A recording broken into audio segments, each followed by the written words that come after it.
Right now, we have to talk about energy, oil, and gas. John Hess, CEO and president of Hess, is with us, and I learned two things, which any day you can learn something is a good day. Yes. It's 6:10 in the morning here.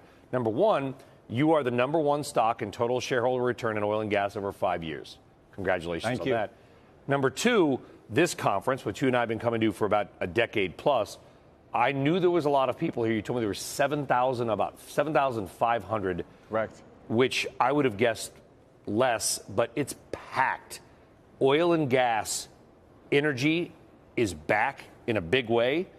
Is it sustainable? Or are we going to be here next year crying in our $20 a barrel oil? Yeah, we've seen that movie before. We have 120, yeah, 120. Right. No, I think this time is different. Oil and gas are going to be needed for decades to come in the energy transition. Oil and gas are key to having an affordable, just, and secure transition.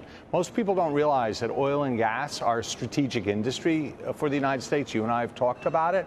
In terms of jobs, we're talking about 12 million jobs, more than the aviation or automotive industry. In terms of low energy costs, electricity costs, 2 to 3 times less than Europe or most of Asia because of shale gas, because of shale oil, and also national security.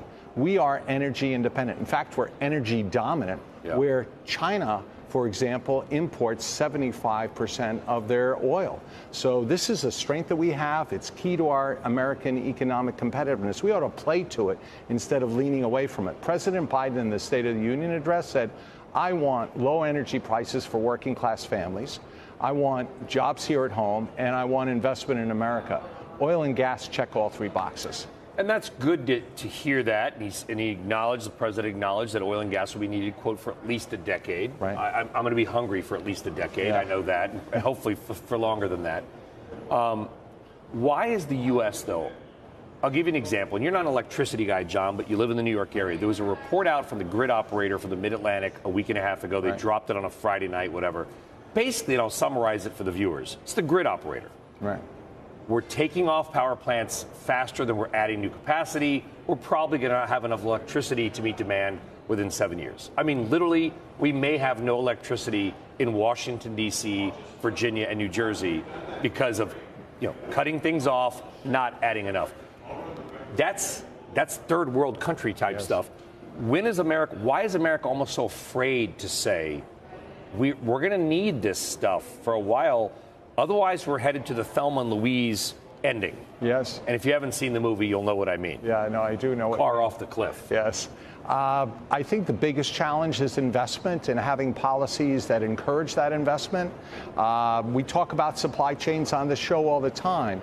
Well, energy has a supply chain. And the energy industry really has a structural deficit in investment. $500 billion a year, according to the IEA. That's for oil and gas. The last 5 years, the investment in oil and gas globally was 300 to 400 billion a year. So we already have that gap. Jeff Curry talks about it. He was on yesterday. But we also have an investment deficit when it comes to renewable energy. The IEA talks about $4 trillion a year that's needed every year. Trillion with a T. That's right. And that's who's paying for that. Well, basically, consumers are going to have to pay for it. Otherwise, they're going to be paying higher prices. You invest now, you have lower prices later. But the key in new energies, and we need permitting to support that as well, is we need to spend $4 trillion a year, each year for the next 10 years to have the electricity that we need, to have the renewable energy we need to complement oil and gas. Last year, that number was $1 trillion too.